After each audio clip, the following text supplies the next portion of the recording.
Do you routinely use an alarm to wake up in the morning? If yes, then you should listen to this carefully.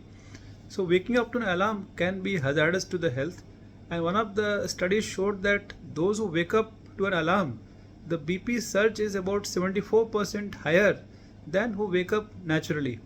So, slight amount of BP surge is natural on awakening in the morning, that is normal.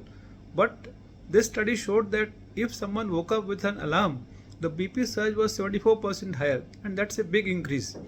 And this surge is more in people who have slept for lesser than 7 hours of duration. So routinely people who sleep for lesser time or those who need to wake up little early, they are the ones who put alarm, and there the risk of BP surge is even higher.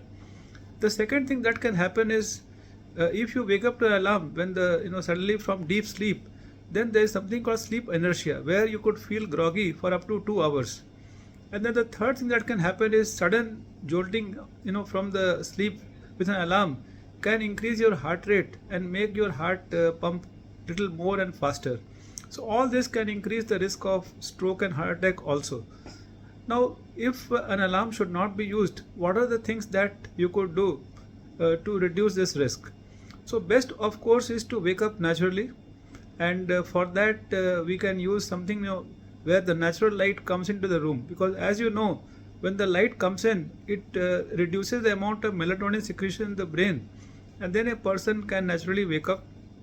The second thing, if you must use alarm, you can use a little more soothing or melodious sound, like some birds humming or some pleasant music or your favorite songs, rather than those annoying or jarring sounds that many people use.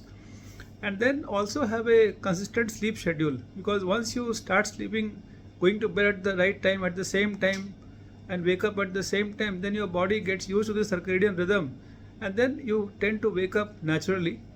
And also try to have adequate sleep, because if you have slept adequately for say 7 to 8 hours, then there are more chances that you will wake up without needing an alarm. So in conclusion, alarm should not be habitually used. Of course, if you have an early flight to catch or an early train to catch, or there's a very important meeting, then you should use an alarm, but habitual alarm use should not be used. And now you must be wondering why it's called alarm. See, alarm means something is alarming, which is not good, and no wonder they named it alarm and not something else.